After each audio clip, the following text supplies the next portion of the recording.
Lakers got back in the win column last night, but can they repeat with this version of Anthony Davis? Does it count? The Green Bay Packers made another commitment to Aaron Rodgers. Are the guys buying it, though? Not sure they are. And should the New England Patriots move up in the draft to grab Justin Fields? Good Tuesday morning, everyone. Welcome to First Things First. Jenna Wolf alongside Nick Wright, Brandon Marshall, and Kevin Wildes. Sir, I want to talk to you, Kevin Wildes. Look at your plethora of possibilities at quarterback. Now you got Cam, maybe Jimmy G, maybe Justin Fields. You got to be a happy guy this morning. Oh, just like having 3 children. I love them all equally. I don't want to choose, Jenna. Oh, but you might have to. On television, we make you choose. You have to. And Nick chooses amongst his kids all the time. We are 2 days away from that NFL draft. Biggest question mark. Stop saying that, Nick. Stop saying that. 2 days away from the draft. We got to talk about the 49ers. 49ers spend a ton of capital to move up to that 3 spot, right? To draft a quarterback, seemingly perplexing since quarterback Jimmy Garoppolo, who got them to the Super Bowl just 2 seasons ago, still on the roster. So a lot of questions for head coach Kyle Shanahan now. Take a listen to this. We made a decision in this process that we felt we needed to get a starting quarterback this year and add that to our team. And when we sit there at 12 way back in the day, and we wanted to dictate it. And we also were worried maybe the one we end up winning doesn't fall to 12. When we made this decision, we knew that there were 5 guys that we felt that we'd be okay with taking. You know, we knew that there was 3 at the time exactly. That's why we thought 3 was a good spot to go to. After going through this whole process, I feel good about 5 guys at 3. Do we know exactly who we want? Maybe, probably, but maybe not. I don't feel like we need to say that. Nick, I have to imagine. Nick has been all over this head scratcher of an offseason the 49ers have had. What do you make of what Kyle Shanahan had to say, Nick? That line right there at the end reminded me of the famous scene early in the movie The Departed, where Mark Wahlberg is asked if he has any undercover agents inside Costello's operation. He's like, maybe I do, maybe I don't. Maybe go bleep yourself, but I'm not talking about it. It's like, all right, Kyle, geez Louise, buddy. We're just here asking about the draft. Like, calm down. So listen, he knows who they're taking. And I don't know if we have, you guys can tell me in my ear if we do, have the John Lynch sound. But John Lynch was asked about the quarterback and who they're going to take. And John Lynch had a very interesting answer that we can play for you quickly here.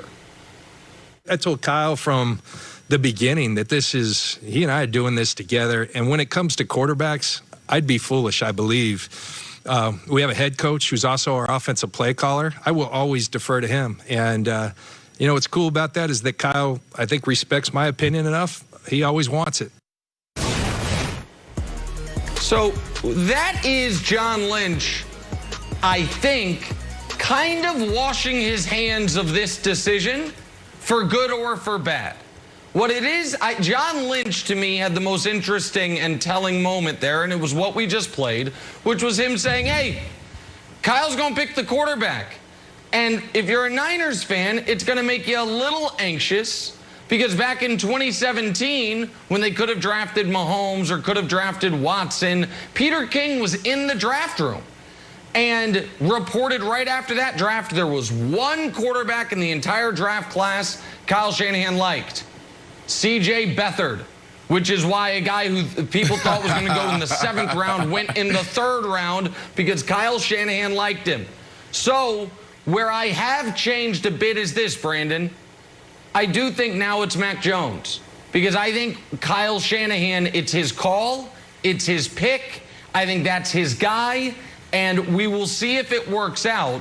But they might feel good about 5 quarterbacks, Brandon, but they know who the quarterback is, and it's going to be Kyle Shanahan's decision. I think we learned that yesterday. Well, Nick, listen, I don't know if you watched the entire thing, but that press conference was 30 minutes. It was entertaining. It was a drama. Did you watch all 30 minutes? It was so telling. After those 30 minutes, I walked away believing that it was Trey Lance, the guy that we're talking to at 9 a.m. this morning. That's what I walked away with. You know, he talked about there was 3 guys, and we all knew that. We knew that there was 3 guys in this draft, and all these other guys started running up the board. We knew Trevor Lawrence was going 1. We knew about Justin Fields. We knew about Zach Wilson.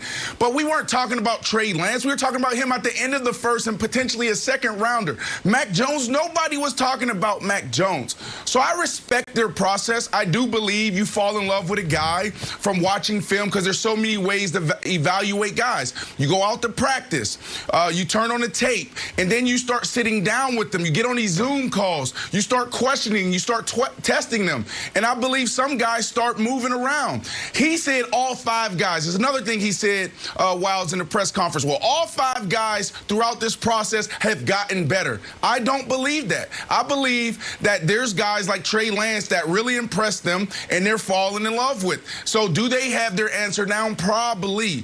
But did they know that a couple weeks ago? I don't believe so. I think they were working their process in a process that I respect. Okay, so I don't think anybody got better. I'm not sure if anybody changed their minds. The one interesting thing about that press conference was it felt like the dynamic between Kyle Shanahan and John Lynch was being worked out in public. And we know if this was The Wire, you know the first thing you do, take them into separate rooms.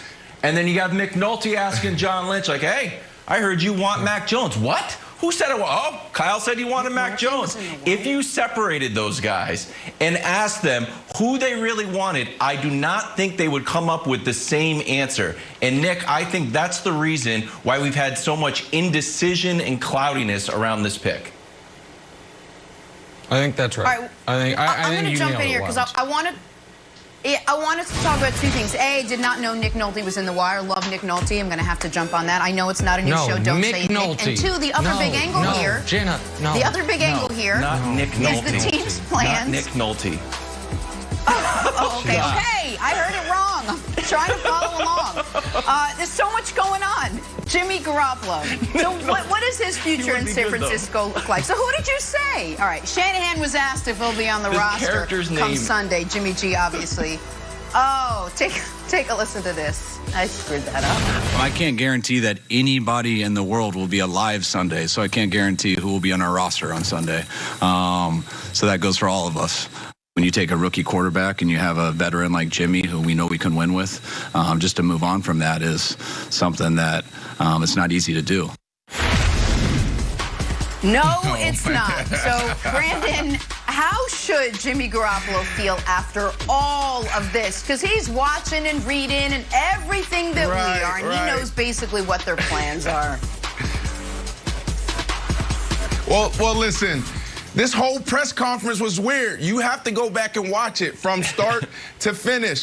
I mean, John Lynch opens up and he's talking about, you know, the 400 Zooms. He's giving us numbers that we don't want to hear, you know. And then at the top, when they were questioning and Kyle Shanahan, they're asking him the same question 3 or 4 times. What's going on with Jimmy G? What quarterback? What quarterback? So he got frustrated, and that was the statement that he threw out there. So you got to watch it, man. It was super entertaining, but I mean, he slipped up. He shouldn't have said that. It seemed like he got frustrated. Like, did you not hear me the first 3-4 times when you asked me that question and I answered it about what we're doing with Jimmy G, what we're doing at the quarterback position? But here's the deal. Where is Jimmy G, Nick?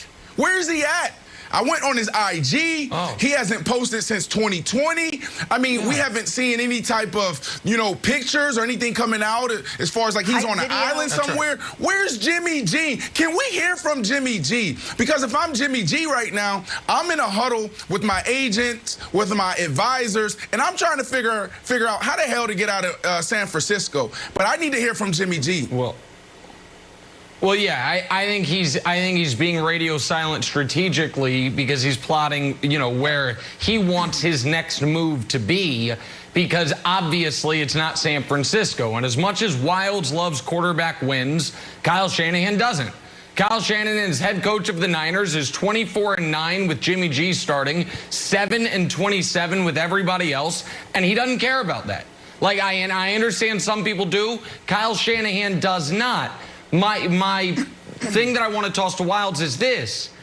I think the Niners have misplayed this part of it because the quarterback market, the trade market for Jimmy G,